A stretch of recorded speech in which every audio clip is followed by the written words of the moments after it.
Welcome back to the Perfect Lap Podcast. I'm Mark Jager. This is Mark Kilgore. He goes by Kilgore. I go by Jager. Today, we have Jenson Little, whom time attacks a Norma M30. Norma M30. Do you guys even know what a Norma M30 even is? Well, you're going to have to stick around, find out, learn up yourselves on what a Norma M30 is. All right, guys. Jenson. Here we go, baby. So first things first. Tell us what a Norma M30 is, because we got to get these people understanding what we're even talking about to start. Norma M30 is a P3 or prototype 3 class from IMSA classing that it's kind of your dipping your toe into the big boy prototype classes. You know, there's some lighter weight, smaller prototypes, but this is kind of how you get into the sanctioned racing like IMSA, pro racing, etc. So what we're talking about is a legitimate monocoqued pro race level car that guys pick up to go crazy and go racing. Yeah, it's a from the ground up built race car. It's not a street car that you're turned into a race car, but it's kind of affectionately known as the dentist's prototype. Maybe. So wait, we have to pause right there. So just to categorize this, Jenson is not a dentist, just so everybody knows. Did you buy it from a dentist? I'm not sure. He might have been a dentist. I bought it from a gentleman who had it as his backup car. He raced in IMSA for a number of years, and it was time to move on to the new car. This one was coming out of homologation, and he was moving on to the new car, so I snagged it up. That's really cool. So this kind of reminds me. Just throw this out there real quick, which I was listening to the HP Academy podcast the other day, and they were talking with a guy over in England who they have started buying up for old Formula One cars. And it was sort of the same thing that you're saying here, where these older chassis, once new ones come out, people have the original, they have their backup, right, where they have to offload them. And obviously, people like you go around and will buy them and can use them in historic races or, as track day toys or for time attack cars like you. So where did you find it and what would, how did you kind of come across this idea of, I'm going to get a prototype and I'm going to go time attack racing? Well, I worked in IMSA for a number of years, and keeping some of those friends and contacts, I knew I wanted one of these, so I put some feelers out, and it was actually one of my old drivers. He was co-driving with this gentleman, and he said, "Yeah, I think we're moving on to the new car. I think these should be for sale soon." And let me tell you, when things move on to a new spec or new homologation, you can scoop up some deals because they're all but worthless to the gentlemen who are racing them. They did have an update kit for this car, but for what it costs, you're better just buying a brand new car because all the updates are already on it and then selling what you had. So we have to ask, how much was it? I got it for about a third of the price that it came new if you were to purchase it new. That sounds like a freaking steal to me. Heck yeah. I mean, you think you could buy a cup car and be super boring, or you could buy one of these, and this is, in my opinion, a hell of a lot more car than a cup car that you're going to go race at some PCA races. Oh, did you guys see that Reese Millens Genesis prototype was recently for sale on, like, I think Cars and Bid. Yes. I don't think it's sold, but, like, that thing was, like, going for, like, $50,000 or $60,000, I think was around the high bid, but I don't think the reserve was met. But, dude, that thing was cool. I was like, "Okay, that seems kinda fun." And for our visual viewers, I am posting a picture of this beautiful prototype. And for understanding purposes, so it is all silver. I'm going to need some splash of color on this, Jensen. Like anytime you feel like, splash of color, baby. Um, has a beautiful wing. Obviously, this whole prototype, the whole front end. And Jensen, feel free to cut me off at any moment when I speak some absolutely erroneous words. But it has a front splitter, obviously, but it's all tied into the body per se. I'm kind of going down the concept of the body isn't made to inherently like look beautiful. The body is all sculpted and made to enact all these coolers, get air to where it needs to be. And I have to ask you this, sir. What's it like sitting in this thing? Oof. It looks a That little was about claustrophobic sometimes. yeah, Yeah. yeah. That was about the biggest jump for me coming from a passenger style car. You are. It is a very uncomfortable car to sit in. It is very claustrophobic. The steering wheel is not centered. It's not It is centered? well, you're sitting a little bit side saddle because everything is so tight for space Okay. that the steering wheel is, not in the center of your lap, as you would expect. You're laying down quite a bit, but yeah, it makes for a very different driving experience. And honestly, that was what I was after. Um, Coming from the Miata, I wanted something just totally different to kind of reignite some of the passion for time attack.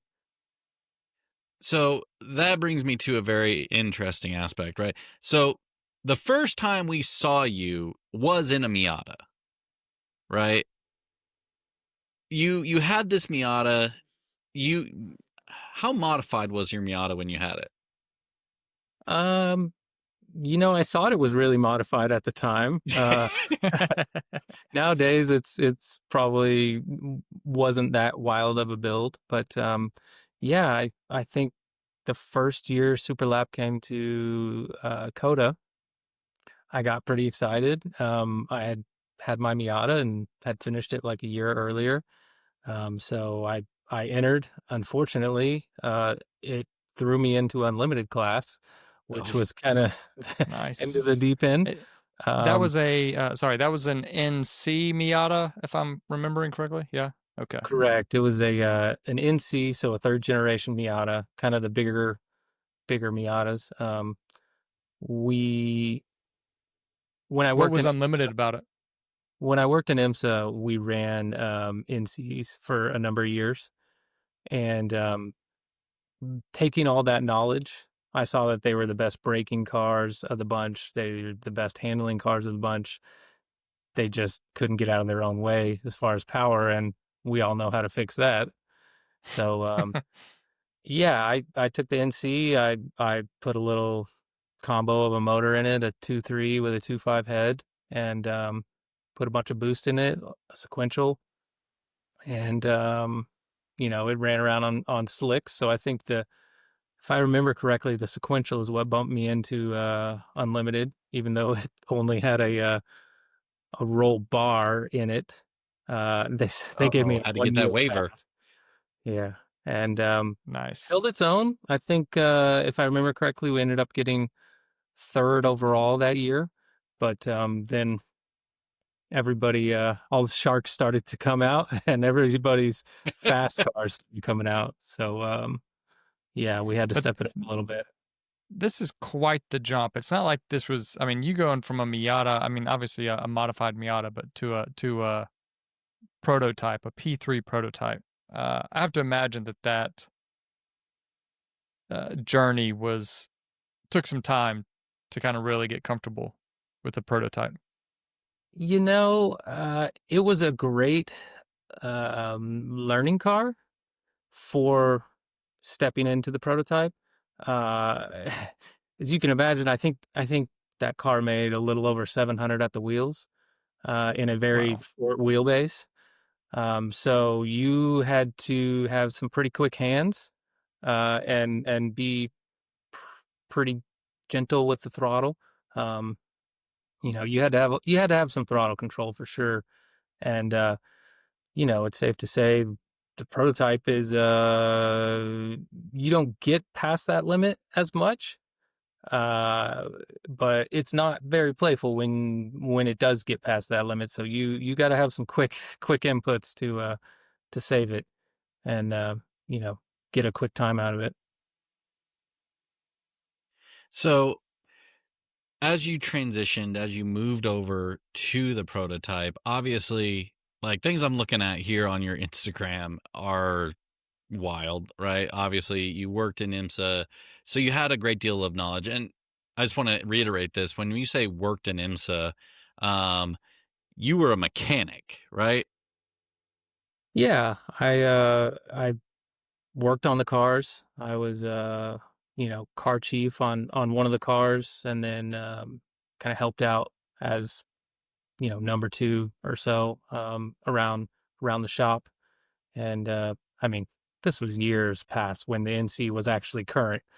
Uh, and then we ended up going to Porsche and some other stuff. But yeah, this was years and years past. But it gave me, I always played around with tuner cars on the street, but that really gave me a good foundation for a lot of what you guys have preached lately of having a car that can go laps, getting a good engineering foundation, making one change at a time, to actually quantify those changes and really dialing a car in instead of just throwing the moon at it and hoping that everything works in harmony, which it never ever does, even if you have all your calculations right.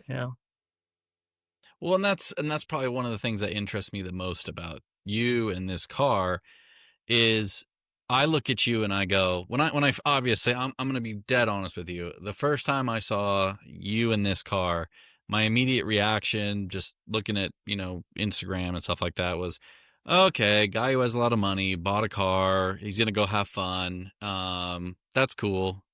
And then the more I dug in, the more I kind of found myself in a situation of looking at a guy that my respect continued to grow for because I just continued to look at a car that you were able to purchase. You worked hard, got yourself in a position to be able to purchase at a very reasonable rate, like you said.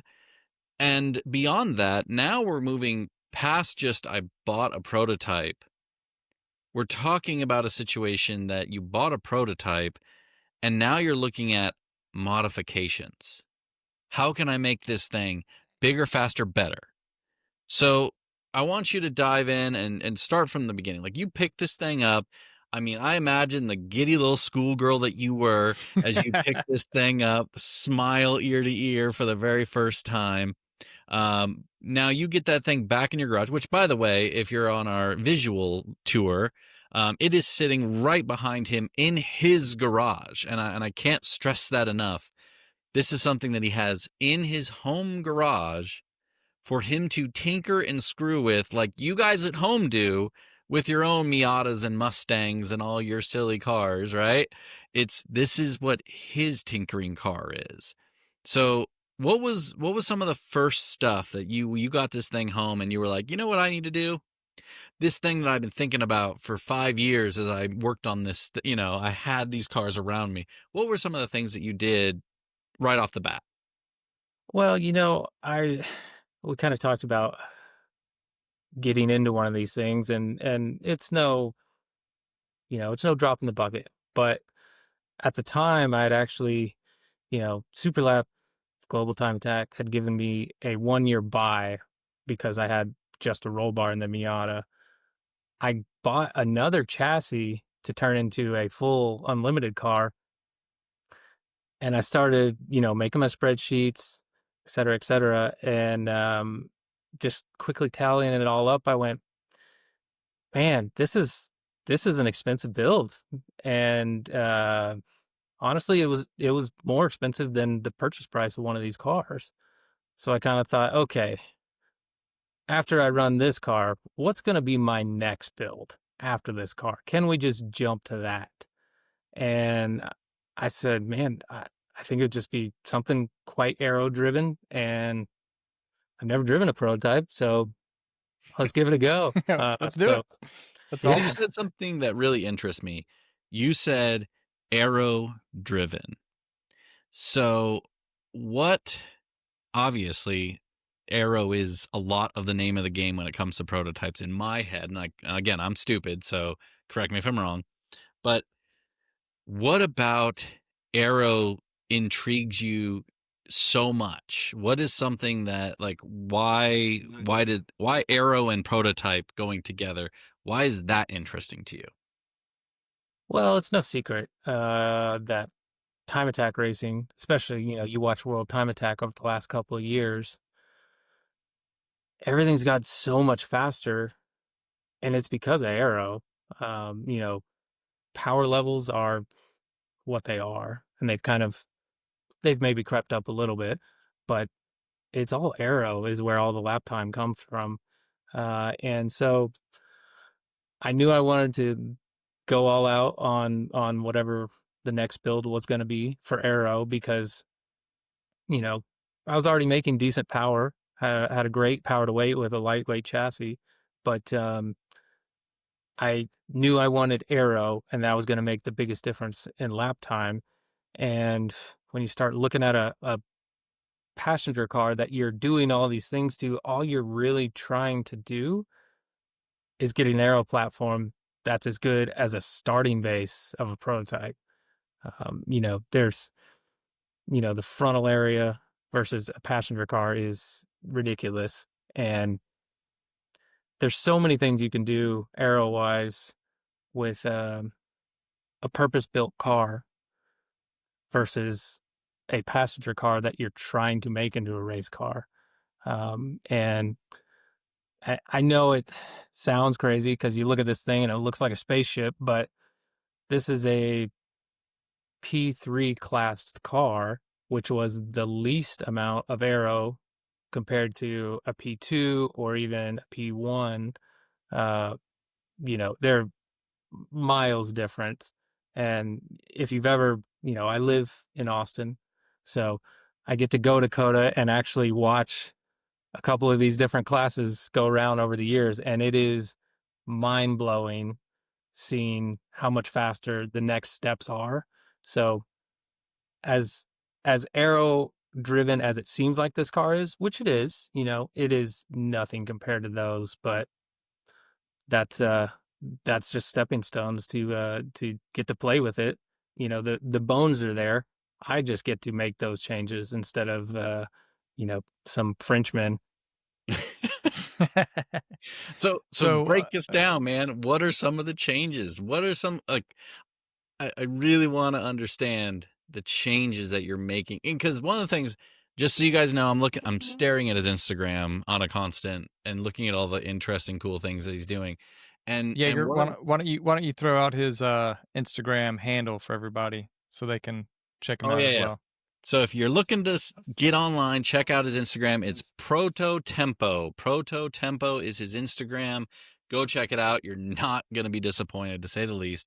But one of the things that really, like, jumps out at me, Jenson, is you're using things that nowadays anybody could use. And I say that because you're using a lot of what I see, right? You're using 3D printing. Using 3D printing as a way to mock things up, as a way to create designs. Things like Send Cut Send are out there. So you don't have to be the biggest and best craftsman to do all this stuff. A little measuring stick and a little bit of time and energy and a little bit of investment. And I see so many cool products that you're making to be able to do this stuff. So again, I just have to, scream it from the top of the mountains, man. What are some of the things that you started modifying and using? And I don't want to. This is going to sound very strange, in a rudimentary fashion that any dingus galore could grab and go do. Somebody like myself, because I'm going to tell you right now, with my Mustang, with my Miata, with my Subaru, one thing that I always felt that I really missed out on, and sounds kind of funny because obviously I could rectify that in this moment, but 3D printing is so useful. It is absolutely something that could help with a lot of different like fitting and finish type situations. How are you using 3D printing with this to get to where you need to be? Well, I guess I'll start with some of the modifications. I'm a lot of this car for me is half of the fun is building the car and extending my knowledge further, every project. So as soon as I got it, I think I did like 2 track days just to feel the car out, see how it is, make sure that I don't absolutely hate it. Which, the smiles were there. I didn't hate it. But I have to imagine that it came to you in pretty good condition from the team with some spares and things like that, so that you didn't really have to do much to get it on track, I assume. I did not. I did not. It came pretty set, had a decent setup on it. I didn't get much in the way of tools or spares because those are expensive and, well, those teams like to keep those things. But yeah, I got Sure. basically a spare set of wheels and a gas can. Hey, But yeah, Did they give you like a rundown on how to generally operate it? Like I don't even know how would you even start one of those things up, right? Like someone would have to get in there and say, well, you got to touch this and turn this on, and then press the throttle twice, and then hold this button, and then press the red button to turn it on. I was pretty familiar with the cars. I Okay. did a bunch of research, and I had walked around the paddocks enough to kind of know, how to work on them, how to operate them, etc. But it came to me with like mid 400 horsepower because they run restrictors.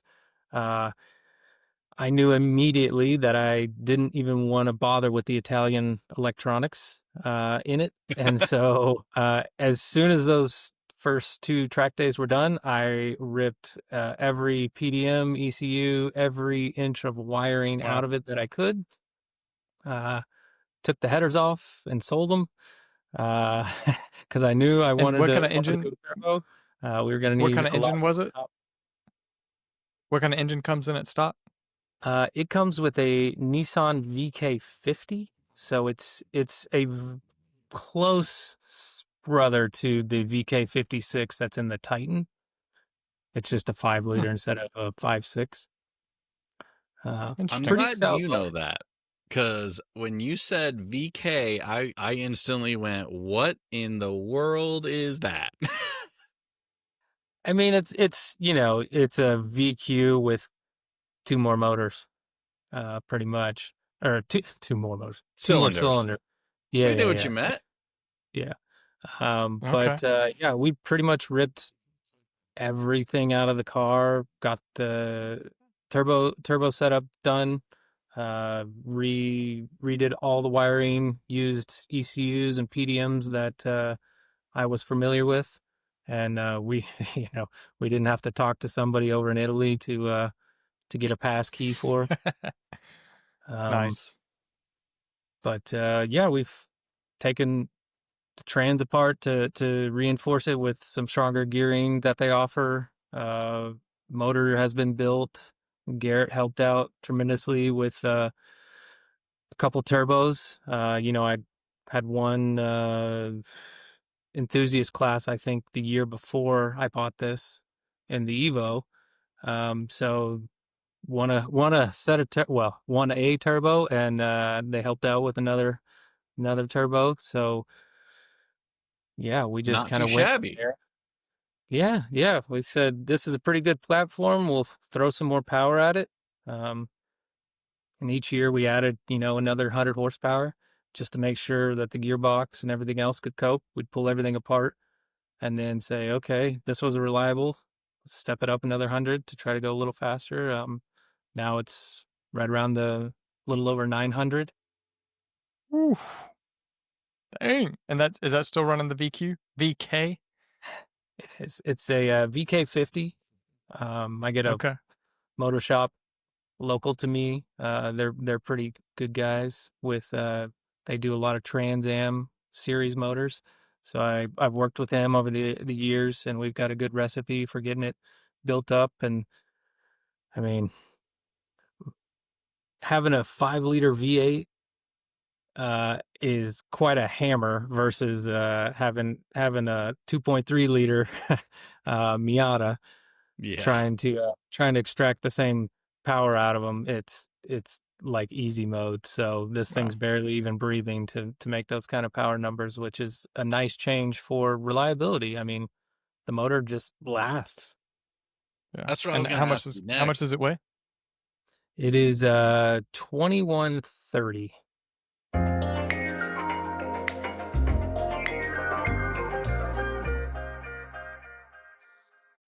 Here at the Perfect Lab Podcast, we're happy to introduce Whoosh Bespoke Wheels as a sponsor of the show. Whoosh Bespoke was born out of necessity. Their race team struggled to find wheels that offer the perfect fit, strength, durability, and that big old thing, a reasonable price. The people behind Whoosh Bespoke are racers and engineers seeking engineering excellence, and they offer precision forged wheels crafted by racers for racers, with a product lineup that includes a wide range of options from monoblock to modular wheels, including 2- and 3-piece wheel designs, all engineered from the finest materials, although they do primarily use 6061 T6 forged aluminum, but they do offer things as high of quality as a magnesium alloy. So this really can work for any setup you're trying to go for. Customization is at the heart of what they do at Whoosh Bespoke. You can tailor your wheels with custom sizes, offsets, finishes, and even options like custom lettering, adding two-tones. Their colors include both standard and premium finishes, as well as special finishes like brushed, hand polished, and even paint to sample. Every set of wheels produced exceeds the JWL standards and meets the rigorous WCEC quality standards, and they are tested by real people with real cars racing all around the world. And guess what? Me and Kilgore, we're also going to be part of that team. So we're going to be putting these things to the test. We're putting them on our cars. Kilgore's going to be repping out and going through all the time attack season. I'm going to be beating them up at HPDE days and just having a good time with them. So I want you to go take a look at them and make sure you give them a follow on all their socials. It's whooshautomotive.com, Whoosh Automotive on all the socials. Go check them out.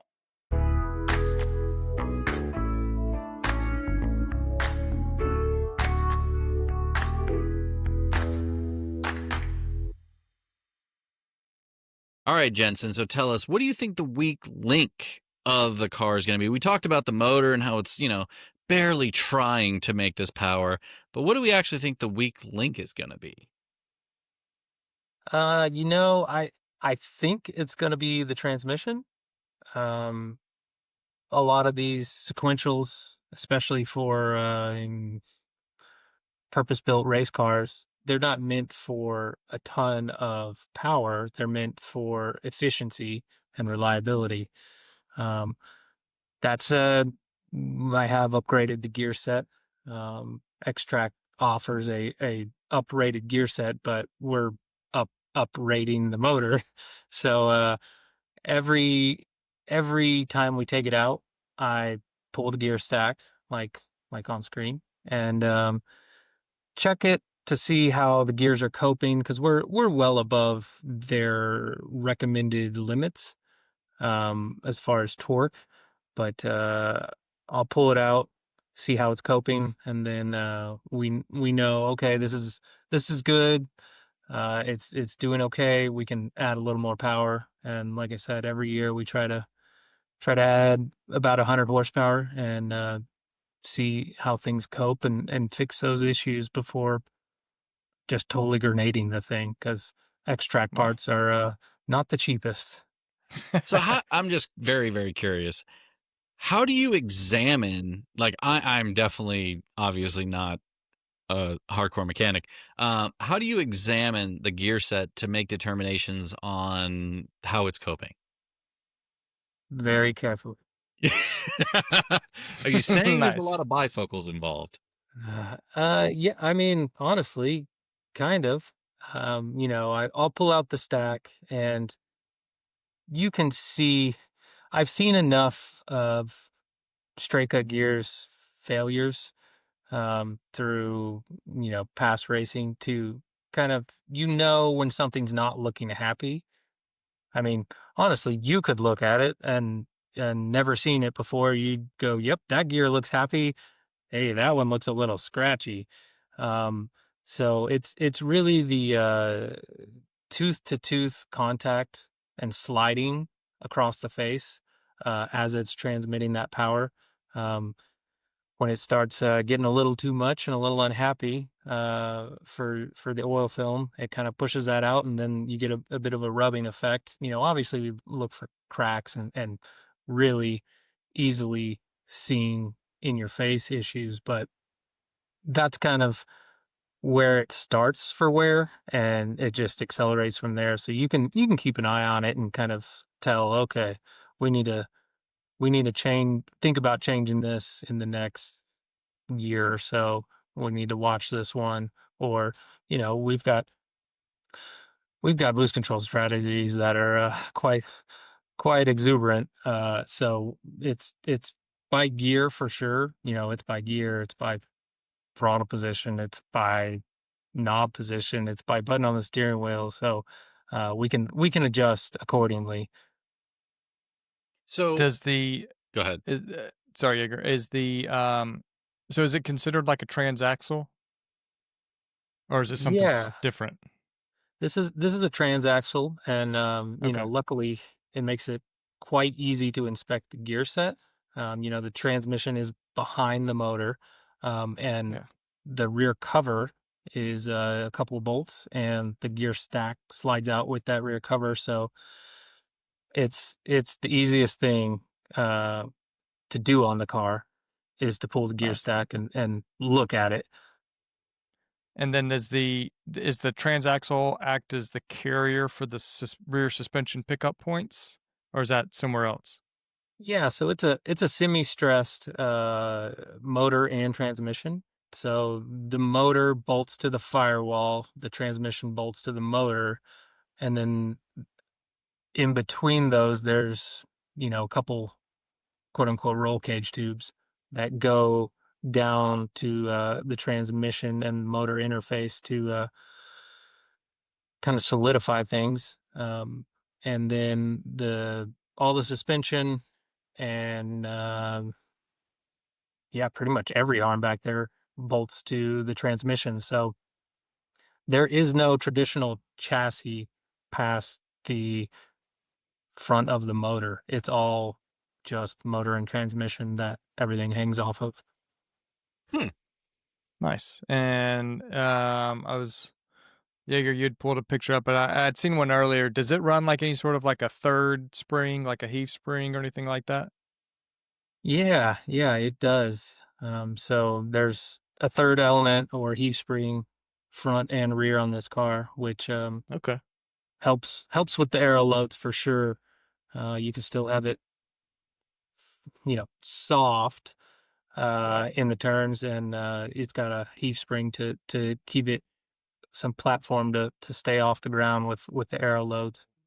Okay, you have to slow down. Slow down for us There we retards in go. the That's a room. good picture. Uh, All right. tell me now, a Heath spring. Give me some details. Let our viewers understand what is. Obviously, we're looking at a photo here. Dissect it for us. Let people really understand it.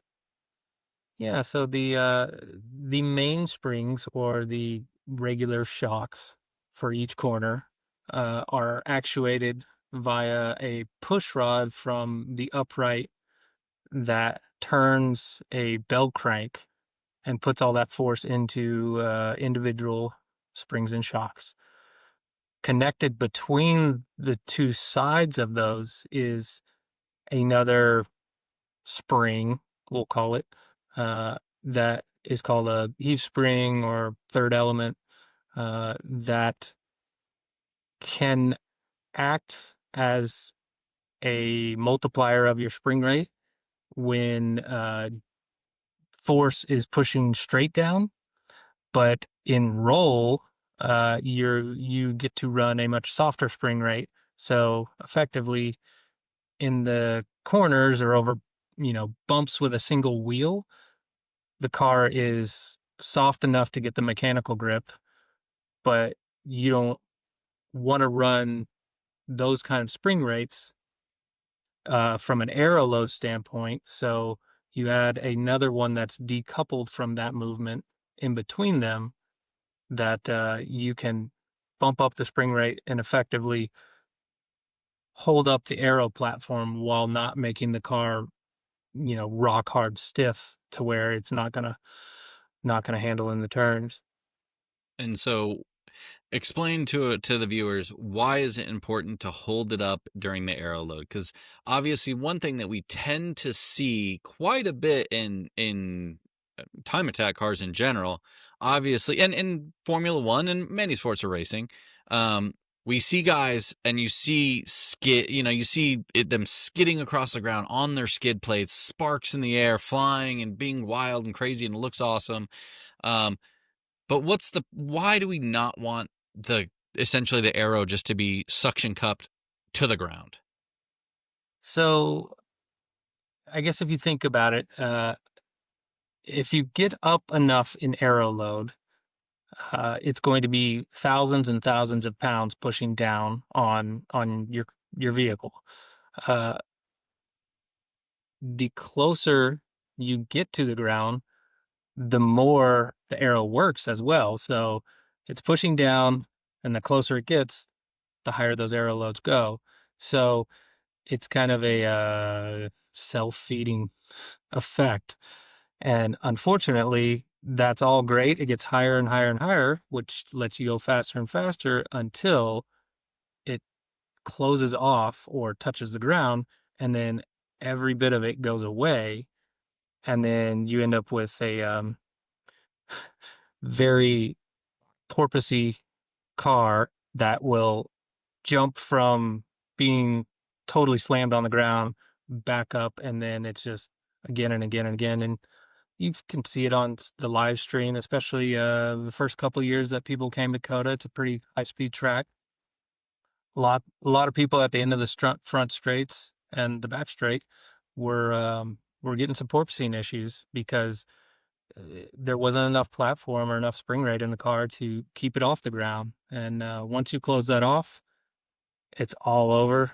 All your aero goes away, and then yeah, you are in a loop that you can't get out of.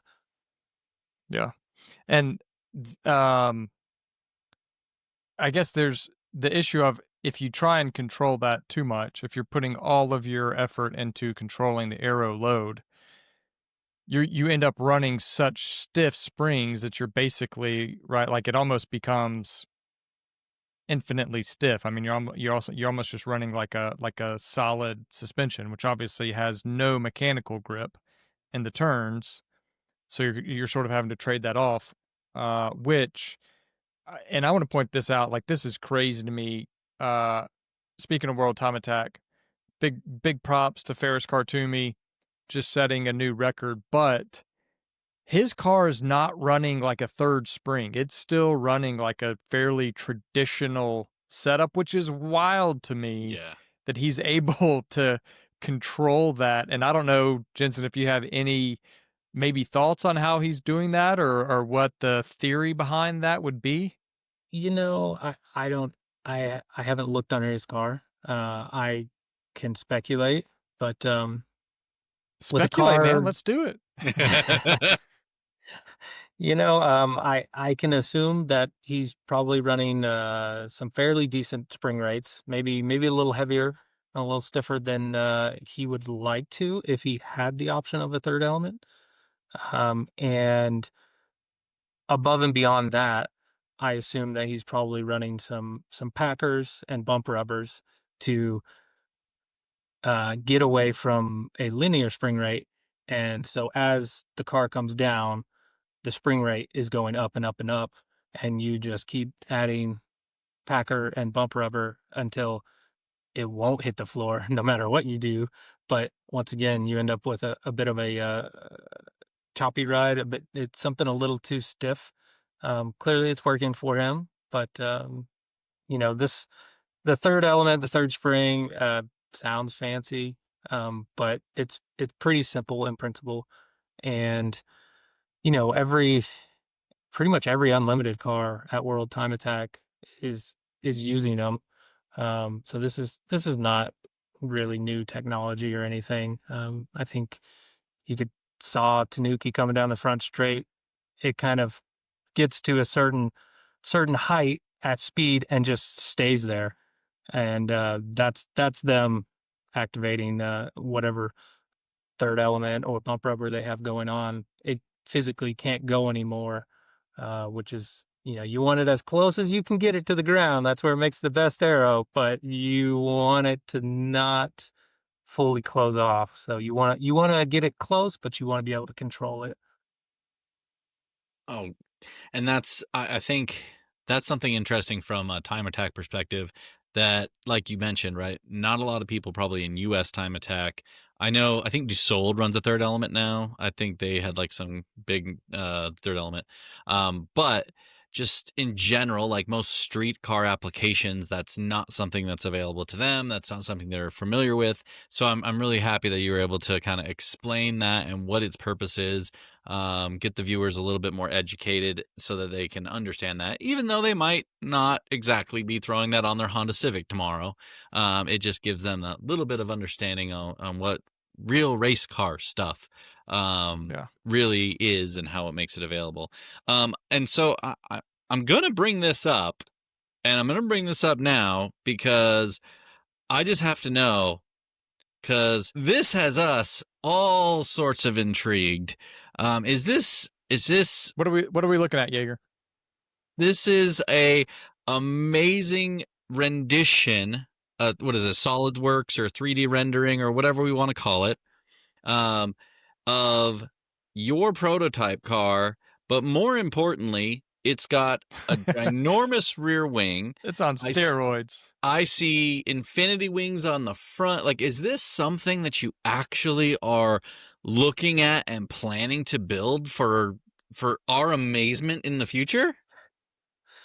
Yeah, like everything with the car, it's a progression, and like I said, I think aero is really the way. This car, while it has the largest amount of aero I've ever driven, it pales in comparison to what is possible, or even some of the higher class LMP cars. So yeah, we're exploring every avenue to get as much downforce can efficiently with good balance.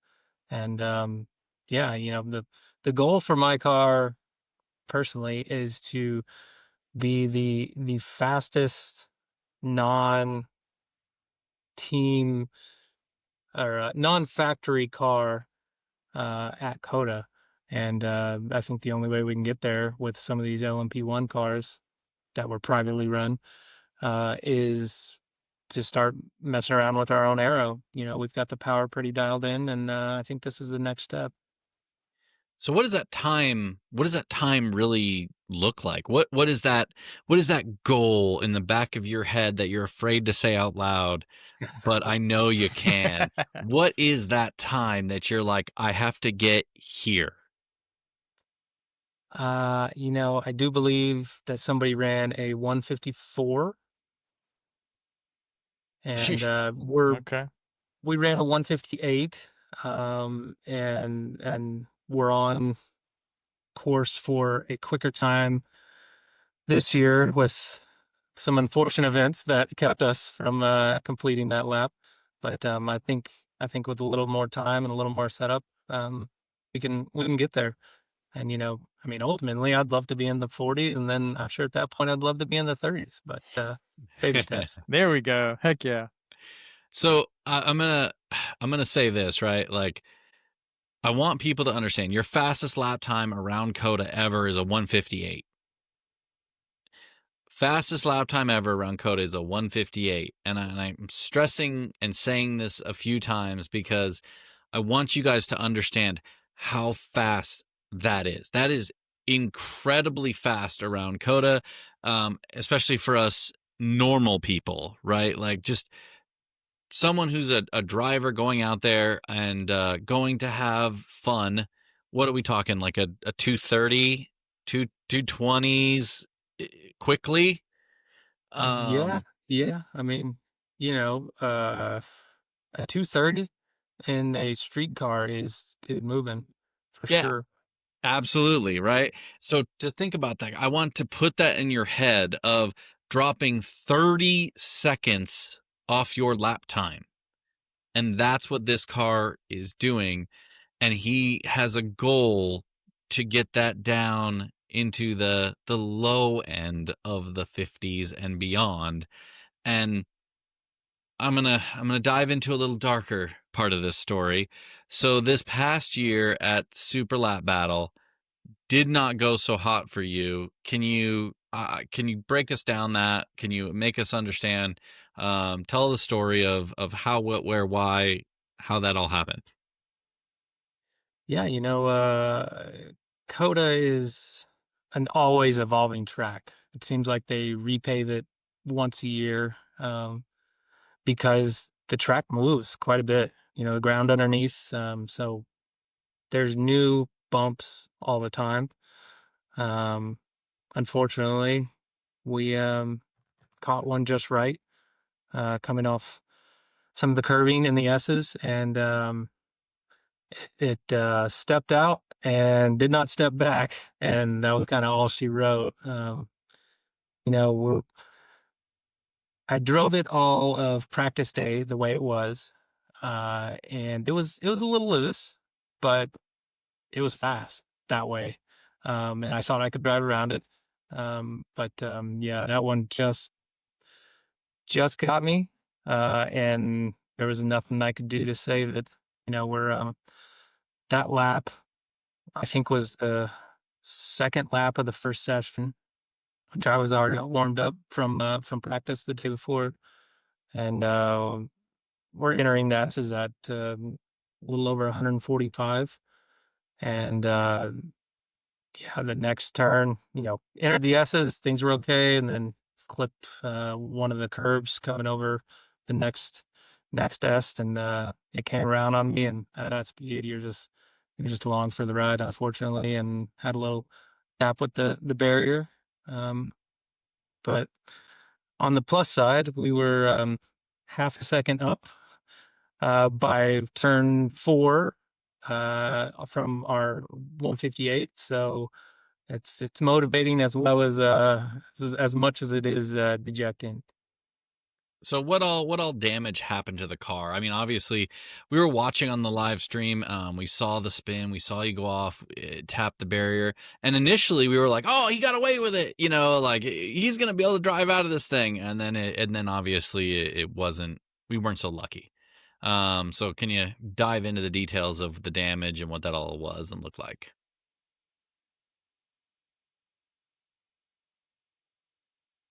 I thought the car's done. The whole front's ripped off for sure, and it kind of pirouetted and probably got into the gearbox because it's in the back pretty close. But after getting out and kind of getting it up on the tow truck, it really wasn't near as bad as I thought. Really just some body work, but I don't have spare body work for it. So with such an aero driven car, street car, you bang a fender, okay, get the hammer out, we're going back out. But with something like this, you you just can't do that. So I knew it wasn't something we were going to be able to repair even overnight. So unfortunately, we loaded it up, and I ruined the streak of podium at every super lap. So this will be a little mark on the board, but it's some motivation to get us out there a little more prepared next time. So the next sad story that I'm going to jump into, a lot of sadness We here in the last few let, minutes. let's talk about that next time. So obviously you've heard the news. Super Lap Battle 2026 is not going to happen at COTA. There's no Super Lap battle for 2026 slated at this point. What does that do to you? And what does that do with the car? Are you gonna start branching out, going to a few more time attacks out of Circuit of the Americas? Are we gonna see anywhere else? That's kind of the main question, I guess you could say. Man, I wish we had your guest on from a couple weeks ago, Cole. I would love to corner him and say, hey, can we come out to maybe that mysterious event that might be happening? Is there going to be space for a prototype car? Since it's not really traditional time attack, maybe an expedition run or something. But yeah, I'd love to get out to some more tracks. COTA is our home track. Live here, so we're gonna keep going no matter what with COTA. I was pretty sad to get that email from Jason that Super Lap wasn't going to happen this year, but man, it's hard to be too upset when he gave us so many years of such an awesome event. It's some of the best memories I have being in a car, and I hope we can do everything we can as a community to keep it going with a large event somewhere, sometime, and like you guys are always touting, get out to the events and support them. And that's really what I mean, I can't stress this enough.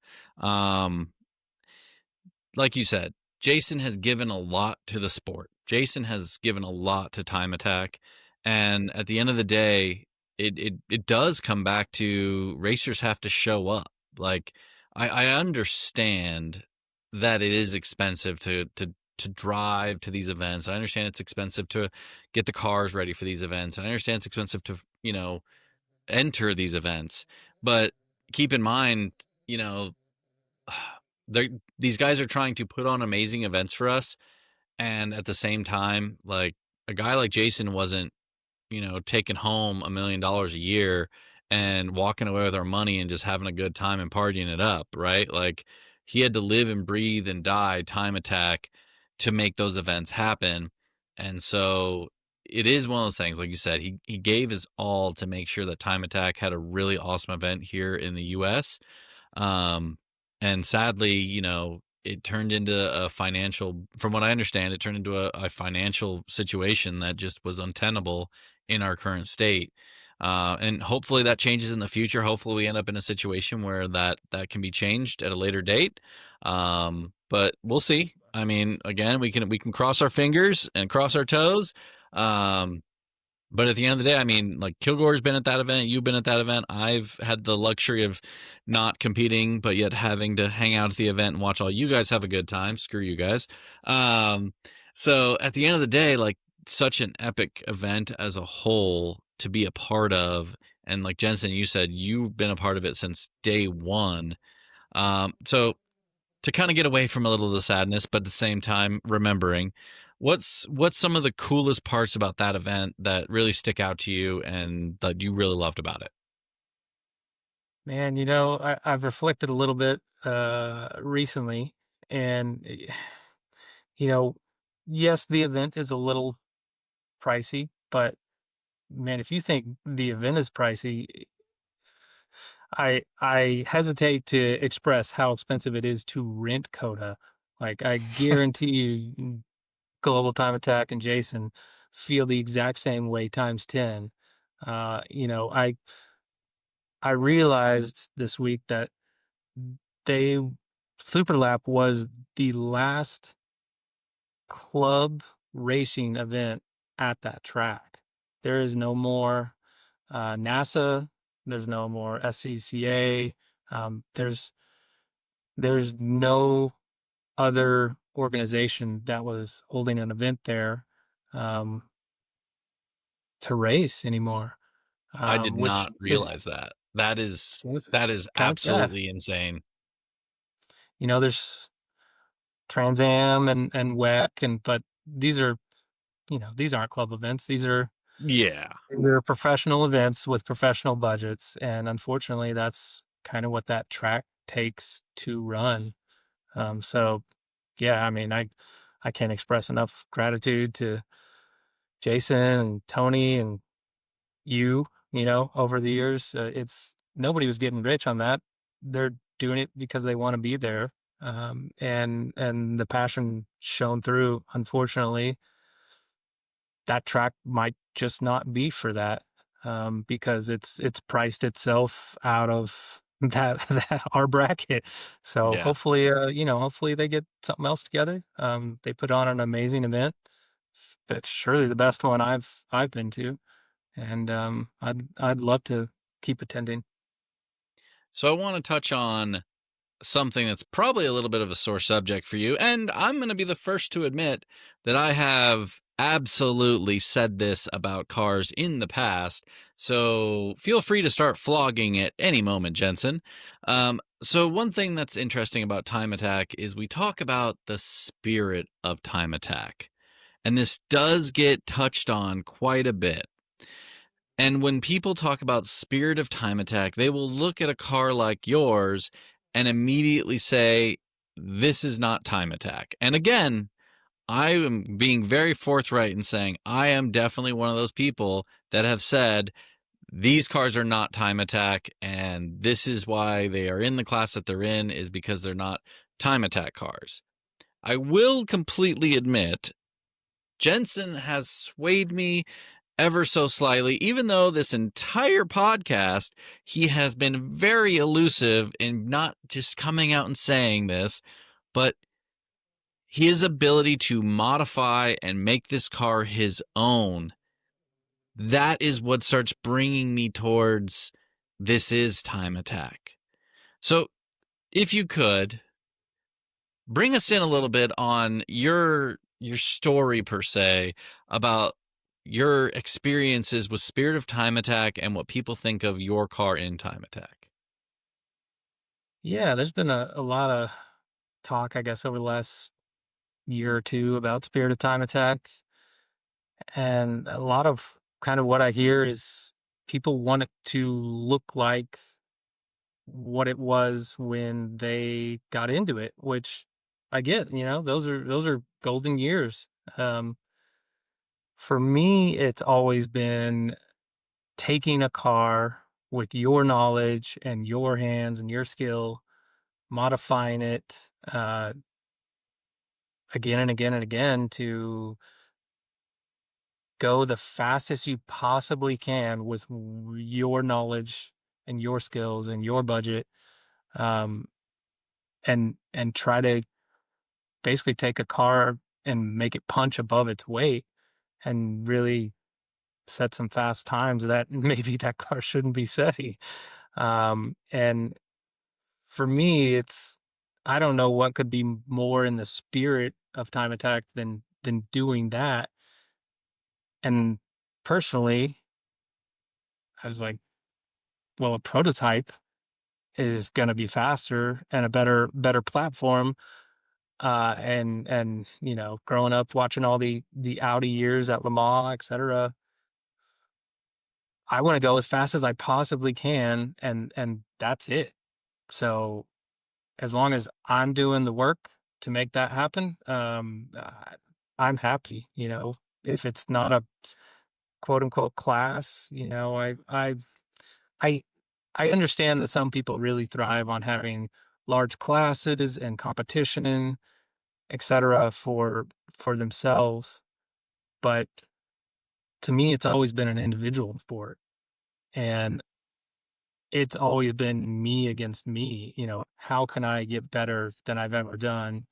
And honestly, if we don't achieve that when I go to the track, then it seems like a failure to me. And so that's always been the spirit of Time Attack for me. So one thing that's very interesting to me, and this is something, and I go back to things that occurred to me, things that occurred to friends of mine. Amir, this kind of happened with him. When people start dominating, when people start doing really well, the spirit of time attack starts to come out of people's mouths a lot. And they'll say, well, that's just against the spirit of time attack. You're winning too much. You're being too successful. And this is, it's like everything else in life, right? When people are dominating, it usually doesn't resonate well with people who are the underdogs per se. And we start liking the underdogs. So it is interesting because obviously people look at a car like yours as you're getting that leg up advantage from the start, which then gets them kind of upset about it. And again, I've been there, I've said it, but the thing that starts to change my mind and what's really makes it intriguing to me is when we start and this is I'm trying to remember his name, and I know you know his name. What is his name? The guy with the prototype that shows up to Willie. Yeah. So Willie shows up, and Willie always has an interesting car, and he's kind of following in Jenson's footsteps.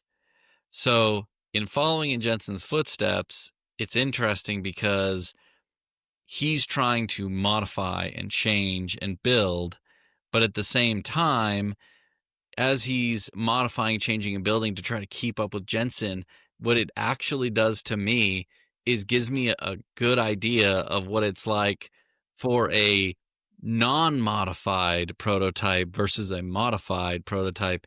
And so it's giving me that vibe of time attack between the prototypes.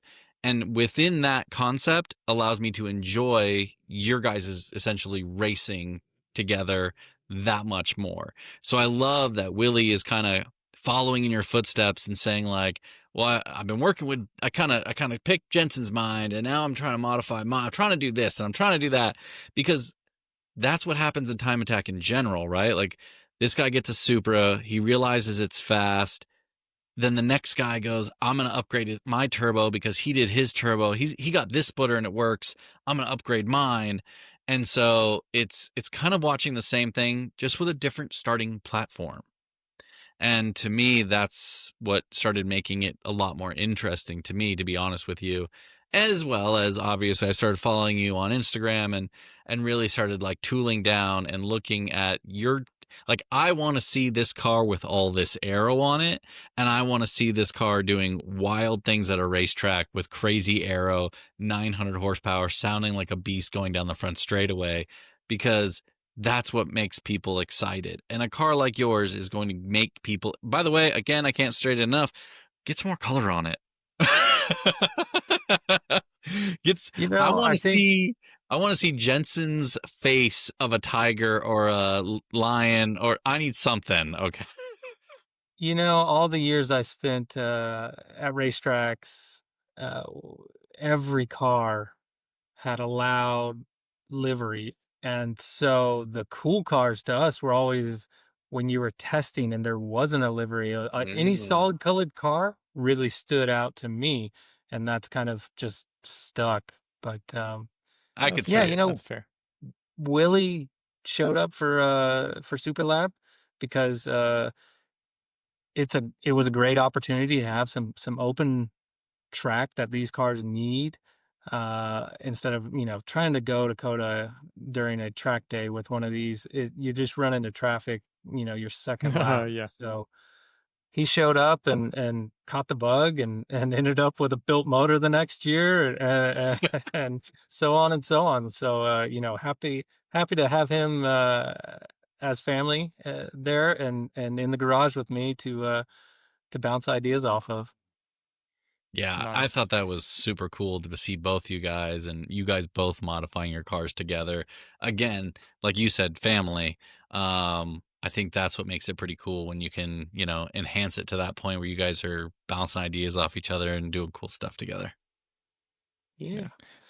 Let me we're throw. talking about Spirit of Time Attack a little bit. It's like the coolest Time Attack car to me was the Porsche 919 when they removed all the restrictions and just went berserk at Nürburgring. And so I'm a poor man. Like I'm trying to be a poor man poor man's 919 over here with what I've got, and just see just how close we can come to something like that.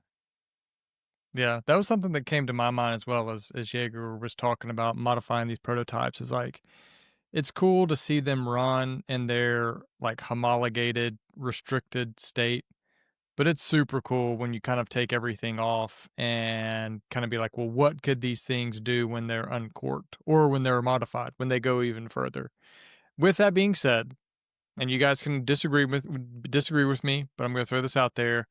I do think there is a little bit that we have to kind of watch out for things that I think, right, where you know, yours the base car that you're starting with, and when we're talking about records and when we're talking about classes, I know there's sort of this, well, like, does it really fit in unlimited? What is unlimited?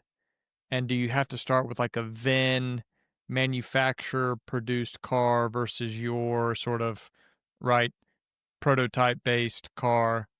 And to me, I still think there is a delineation between those two sort of classes of cars. And I think that like an unlimited car, like if we're going to go unlimited in terms of where we're at currently in the US, I like seeing your car show up. I think it's super cool and I want you to keep going. But I kind of like where it fits currently in this GTX class, which is sort of, I know it's like an exhibition, and I have no problem if they want to start giving trophies out. I think they should. I don't think you guys get trophies or anything right now, but I think like they should, right? Like I think that they should be giving something for you guys to get people going in that direction. I think it's super cool, but I still think there has to be a little bit of delineation between like a factory what started as a road going car. Now, we can put the World Time Attack Unlimited cars. That's a whole nother conversation. Let's keep it to like US based currently, right? Which are by far still mostly the road going frame, right? A lot of road going components on it versus your car. To me, there just still has to be a little bit of a delineation, and I think that you know, records are important, and we kind of need to keep those as pure as possible in terms of what we're comparing for those records. But just my opinion. You know, I gotta say, I agree with you. Um, you know, you're never gonna get a street car, starting with a street car, turning it into a race car. You're never gonna get the center of gravity as low as this thing. You're never gonna get the frontal area as good as this thing. It's just not gonna happen. So I agree 100% that there there should be some classing.